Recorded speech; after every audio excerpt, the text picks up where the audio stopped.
What's up everyone and welcome back to the Where of Reactions. My name is Wolfie and today we're going to be taking a look at Sonic the Hedgehog IDW comic series number 13. Let's take a look. Shadow Basketball! Alright y'all, so you know how this goes. If you haven't seen one of these videos before, I'm going to give you a brief rundown. I talk about the story briefly, I talk about the things I liked, the things I didn't like, and then I give the comic a score. So, right off the bat, just looking at this cover, look at this real quick. Hang on, I gotta see if get a good angle on this. Look at this cover. You guys could probably see a better version of it over here, but like this cover right here reminds me of the old Marvel vs. Capcom, X-Men vs. Street Fighter, Marvel superheroes, style cover where it has like your choose your characters type fighting game deal, where it shows you all the characters, and down here it's like the characters you selected are available. Sonic and Tails versus Rough and Tumble. The feature of the comic, the main feature of the comic, I should say. So I'm going to put the book down right here in front of me and have it pulled up a little bit right here so I can read over it as I quickly discuss the things that happen in this story. So our book picks up with Sonic relaxing on the beach, kind of reminiscing about the events that have happened since the last issue. Things that we've already known that were happening. Amy is taking over the Resistance, which is no longer called the Resistance, it's now called the Restoration. Knuckles is back on Angel Island guarding the Master Emerald. Silver's on the lookout for things that may or may not be the cause of his very eerie future. And of course, Tails is working back at his laboratory. And Sonic's, kind of thinking back, he's like, man, after all this is done, it sure is nice to relax, and nothing bad could ever happen. And then who shows up out of nowhere? Tails comes out of nowhere, and it's like, Sonic, something's happened! We need to take care of this. And he shows Sonic a note, as is the tradition of introducing story elements to Sonic. Tails comes in with a note or some sort of information to Sonic and lets him know what's about to happen. He reads the note and it says, "You're cordially invited to a welcome back party in Windmill Village to celebrate the return of the world's most brilliant doctor." So yes, Windmill Village, which I believe is where the fight between Sonic and Knuckles and Rough and Tumble happened originally.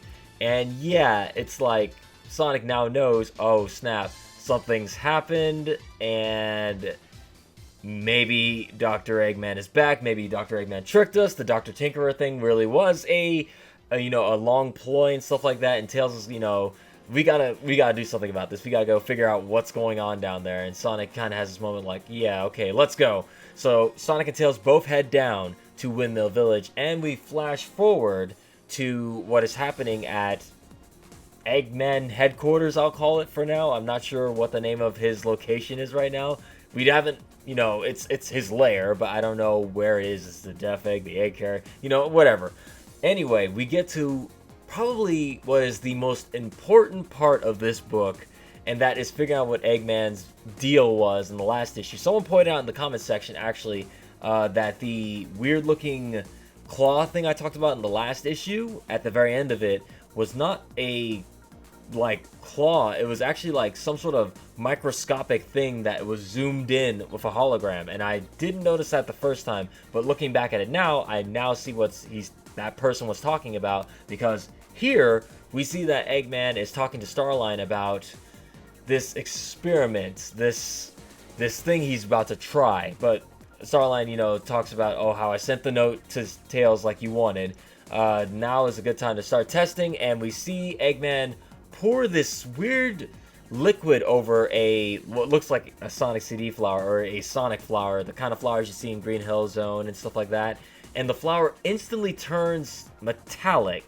Everything about the flower turns metallic, the leaves, the stems, everything except for the wood, like the wood, not pot, but like the wooden thing that I don't know the word I'm looking for here.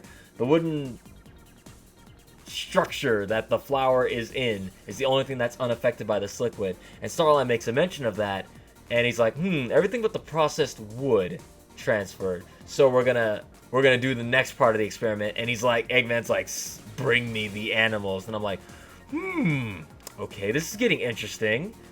This is basically bringing back robotics. I can't say the word right now. Oh my god. Okay. Roboticization. You guys know what I mean. From Sonic Sat AM and the original Archie comics is coming back, but it looks like this is more advanced. we'll get to that later. But first, we see back to Sonic and Tails what's happening there. They go to Windmill Village, and it's completely empty. And what do you know? We find the Elder strung up to a tree, and he has the word pinata like on a sign on his chest. And we see that, of course, Ruff and Tumble are all up to their old shenanigans, and Sonic and Tails are pretty much told by the Elder, yeah, the Ruff and Tumble are back. These guys attacked the village. They took Mr. Tinkerer, and that thought is interrupted when Ruff and Tumble themselves introduce themselves to Sonic and Tails. Prepare to get wrecked. Prepare to get pummeled. It's payback time for Ruff and Tumble.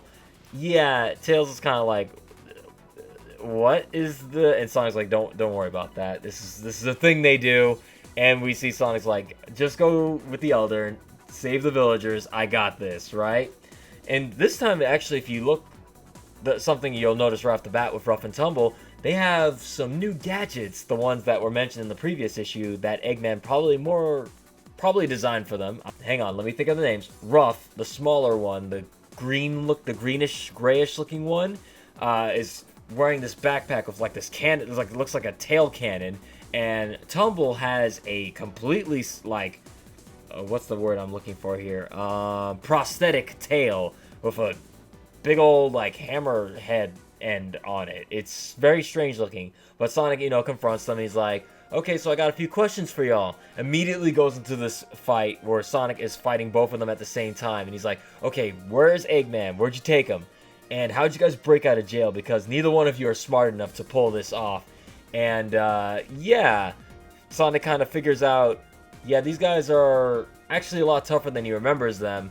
So we're flashing back and forth in between the fight that is happening between Sonic, Ruff, and Tumble and what's happening at Eggman headquarters, where now we see, this is the thing that I love about the comics, that I hate to compare the comics to the games, but there is something that is done with the comics that you don't see in the games as of late, and that is Eggman's more sadistic and more cruel and evil side. Don't get me wrong, in the games he can be evil and menacing at times, but as of late he's seen more as kind of a joke and kind of an obstacle, and I wouldn't really say he's as big of a threat as he used to be. Forces, he kind of came close, but even then he was kind of not really that much of a threat. The real threat came from Infinite and his holograms, but we're past Forces now. The reason I bring this up is because now we see Eggman testing on live animals, like woodland creatures. The first one to get it is Pocky. Pocky the rabbit. There's Pocky, Flicky, Ricky. I think there's one more that I can't remember the name of. Pocky the rabbit is the first one to get doused with this mysterious liquid, and immediately, like, instant robot. I'm just gonna say roboticizing. He just becomes a robot instantly, and Eggman's like, all right, now grab Picky, Flicky, Rocky, and I'm not gonna remember the names. I'll put a little annotation down there of the correction. Anyway, he grabs Picky, which is the pig, and the first thing you notice is where he grabbed him, there's this weird little infection, looks like the same metallic surface is starting to spread on his body. So yes, we figure out that Eggman now has a means to have roboticization. That's like a virus. It's like if you get touched by someone who's infected, it spreads, and it's like, oh crap, this is bad. This is really bad. If someone gets touched or hit with this stuff, this could be a whole epidemic. This is going to be a nightmare situation for everybody involved. And now we know what happened to Silver's future, how he said everything was just kind of metallic and everything was quiet. Now we know whatever happens, it's because of this weird roboticization virus that Eggman is concocting here. Now he's testing it, and we see that Pocky is super aggressive now, and he's already trying to attack one of the other woodland creatures off to the side. So Eggman does his final test, which is to test and see if the infection will spread to non-organic things. So he has, what's his name? the little squirrel, which is really cruel. It's really like, I'm gonna pull the panel over here. It's really cruel. Like he's like, grab the flower and touch it to these things, or I'll have Pocky get you. And it's like, oh my god, this is really dark and really mean of him. It's like, I feel really bad for him. So he does as he's told, of course, grabs the flower, touches it to the what looks like a broken Motobug head, a sandwich, which I believe could be a callback to a Sonic Unleashed, or just a sandwich in general. I think it was on, no, Lost World, where Eggman had a sandwich and the fat Zeddy was into it. I don't know. Sandwiches have been making a big, like, sandwiches have been appearing in a lot of Sonic games lately. And then he touches it to a rock. The infection does not affect any of the things that the flower touches, and that's when we learn Eggman's plans, I guess, that's just as he wanted. The infection does not spread to non-organic things, but we see on the squirrel's hand who touched the flower that the virus is spreading on him now too. So yes, Eggman is a genius, and a scary one at that. We are almost at Sad AM levels of villainy here with Eggman. It's really cruel, but I'm super excited to see where they go from here. And then we see Starline saying, you know, it's such an honor to have seen all of this, Doctor. I still think he has like a beady platypus kind of vibe, but like with more style. And Eggman's like, wait a minute, how did you rescue me anyway? And he's like, oh, with the warp topaz, you know, I didn't have to scour the whole globe like Metal Sonic did with his forces. I just had to, you know, scan the environment, and I pretty much found you like that. And we see that with the warp topaz, is it the warp topaz? Let me make sure I get this. Yeah, the warp topaz, he can open, he's basically a portal character now. He just open portals, and he's using this to show Eggman what is happening at Windmill Village with the fight in Rough and Tumble, and now Sonic and Tails, because Tails has just joined the fight to help Sonic out. And unlike his forces appearance, Tails, of course, in the comics, is a much better character. He is actually able to fight alongside Sonic, and we see that something really funny that I honestly didn't notice with Tumble being the bigger of the two Skunk brothers, the taller tan beige looking one, his tail was missing. I didn't notice that. I didn't realize his tail was really short, but if you look in the artwork, I'll probably put a picture over here, his tail is super short. It looks like it may have been cut off or lost, and I think that's a thing that will be touched upon later, but it's something I didn't notice at first, but it's apparently a berserk button for him. Like, that's a hot thing that he immediately notices what Tails is like. He gets super mad at Tails. He's like, I can't believe it. Oh, but first, before he does that, I forgot to mention that Tails has a little thing too with Sonic, and they poke fun at the Skunk brothers. I'm just gonna call them the Skunk brothers, Rough and Tumble. They say, Tails and Sonic come up with a little rhyme themselves. They say, cause when the day needs saving, one team never fails. You're about to get busted by Sonic and Tails. And like, this gets to Rough immediately. He's like, they're stealing our thing! And then Tumble's like, I call dibs on the runt. I lose my tail, but he gets to have two. And apparently that's where I learned. I was like, I didn't realize he was missing his tail this entire time. So that's why he has the prosthetic one. Duh, Wolfie. You know, it took me a while, but I figured it out. Yeah, Tumble doesn't take kindly to that. Doesn't like Tails' two tails. So Sonic and Tails decide to split up. Sonic takes Tumble off to the side to go deal with him, and Tails deals with, Sonic deals with Tumble and... Sorry, I'm starting to get my characters confused. Sonic deals with Tumble, and Tails deals with Rough. Sorry, when you start getting your T names and S names mixed up, I'm starting to get messed up here. We see that Tails is super smart. Of course, we all knew this. Able to think on his feet quickly. Rough lobs one of these weird stink pods, I guess, at Tails, and Tails has like this little moment. I think that's going to become like a meme image. Like, he has this moment where he's like in deep thought. You see a little mathematic equation. It's like making fun. It's like that meme image you see of the girl thinking with all the math problems. Tails has that little moment. Grabs the pod that Rough throws at him and sends it right back at him, knocking him like completely off his feet. And then Tails proceeds to grab like Ruff's backpack thing that he was using to launch the pods at him and smashes it on him. Meanwhile, Eggman and Starline are just watching like, this, well, that was a waste. And Starline's like, alright, so are we moving to test 6? And Eggman's like, there is no test 6. My stuff, my virus works completely like the way I thought it would. And Starline's what? And he's like, who's the mastermind here? So we see Starline starting to doubt a little bit of Eggman here, but I'm sure that won't come back to bite him later. I'm thinking that Starline might maybe turn on Eggman. There's a little bit of some resistance there when Eggman said he wasn't going to do a test again. Starline really seemed to want to do another test, but I'm sure that will come into play later. So we flash back to Sonic and Tails. Sonic is finishing off Tumble. I'm sorry, I have to think a moment to get the names right.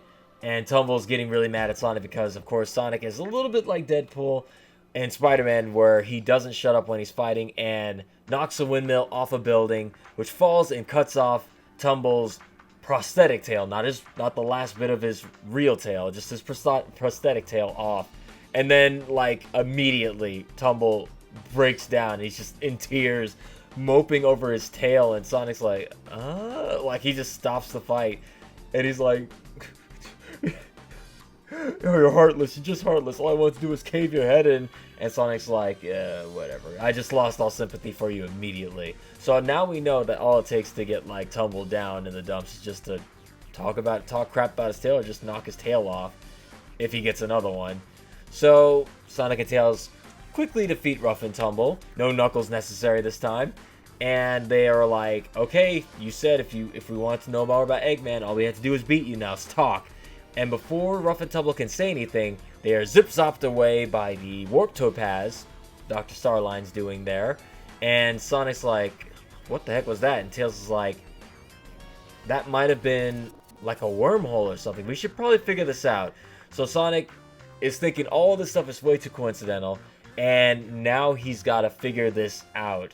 So he asks Tails if he wants to come with. Tails says, no, I'm going to stick around here and help fix up the village, which is kind of a repeat of what happened in the previous comics, which Sonic even references, and says, nah, this time I'm going to figure out what's going on faster and make sure things don't go south again. So I'm going to go and find Silver. I think he says I'm going to go find Silver to see if he's found anything weird. So that's where Sonic is headed after the events of this book. So now we know it's going to be Sonic and Silver in the next issue versus Dr. Starline, because when we flash back to Eggman's lair, Eggman is basically, you guys got Ruff and Tumble are defeated. He's kind of just like, you guys are idiots. Metal Sonic wants another go. Excuse me. But Dr. Starline steps in. He's like, no. Allow me to fight Sonic. I know just how to get at him. And that's where the comic book ends. So yes, now we have a bit of a cliffhanger here. Dr. Starline, can this dude fight? I'm curious. Or will this man just be, this platypus, be all brains and just use like his Warp Topaz to really mess with him? Sonic, that is. I'm thinking it's going to be Sonic and Silver, because Sonic said he was heading to Silver. So Silver might be the key to defeating Starline here, if Starline is able to keep up with Sonic, or at least best him for a bit. This is going to be very interesting, this next issue. This book really set up a lot of things that is going to be happening in the next few issues. We are now past the Forces stuff, as I said before. We are now moving on to what I'm going to call the Infection Saga, or the Eggman Virus Saga. I don't know what I'm going to call this, but this is going to be a very interesting few books coming up here. So, as I said before, I'm going to tell you the things I like. The artwork in this is great. I'm going to go ahead and say, who was it? The art was by Adam Bryce Thomas. Colors by Matt Herms. Oops. Blah, blah, blah, blah, blah. There's a lot of people here. Written by Ian Flynn. This just, the artwork in this is great. This is a good book. I'm going to rank this one an 8.8 out of 10. The things I really liked was, of course, seeing Sonic and Tails, the dynamic duo, the almost brotherly bond to, excuse me, wow, I cannot talk tonight. The brotherly bond taking on Ruff and Tumble and defeating them heartily. It was just really great to see Tails fighting again. Like I said before, it's just such a far shot from the games, and I really, really hope we start incorporating some of the storytelling from the comics into the games. If not, go minimalist on the games. Like, you guys know what I mean. Where it's like, if you're gonna focus on the story, go all out with the story. Like, don't half-ass the story. If you're gonna build this whole thing up like Sonic Forces was, with this war and oh, Shadow's back and Zavic's back and Chaos and what's going on, and then all of a sudden it's like, oh, they were all illusions. What about Infinite? We don't know. We don't know if he's dead or alive at the end of Forces. He just kind of fades away, and it's like all these open-ended things. It's like, I'm not expecting Final Fantasy or Mass Effect levels of storytelling here, but like, come on, guys, tell a complete story. Sonic Adventure told a complete story. Adventure 2 told a complete story. Colors even told a complete story. Like, Unleashed even. But anything like Lost World and Beyond, it's like they kind of just fudge the ending. It's like, okay, like the game is building up, and then the ending just comes quickly, and you're like, whoa. Okay, what about this and this and this? Just give me some closure, man. That's all I'm saying.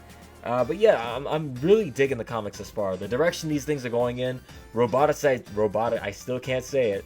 The robotization, I'm just gonna say robotization, process is back, and this time it's looking to be deadlier. And I am super curious where this is gonna lead, because if Silver's Future is anything to go by, Eggman wins. And I'm pretty sure Eggman's first target is gonna be Sonic with this virus. How are you gonna stop this virus? How are they gonna stop this? They don't have anybody who can deal with this. Omega, maybe? Since non-organic things aren't affected, I'm pretty sure Omega might be key to working this miracle, to stopping this. That's my prediction. I wonder if we're gonna see more characters introduced down the line. Still, we're holding to the characters already introduced, but I'm not complaining. Things I didn't like. Can't think of anything. Seriously, the stories so far, I can't really say anything negative about these. These are all great. Gave it a score, told you what I liked. I think that's going to be it for the comic review. Let me know anything I may have missed in the comments below, guys. Hit that like button, and don't forget to subscribe to the web for access to more videos like this one if you haven't already. And if you are subscribed, be sure to ring the bell. It's next to the subscribe button down there. The bell lets you know when it's the notification thing. It lets you know when my YouTube videos go up. Because again, subscriptions are still a little busted and YouTube ain't working for a lot of people. That's going to be it for me today, guys. Thank you so much for watching the video. It means a lot to me. And I will see you on the next video, whenever that may be. So, stay tuned.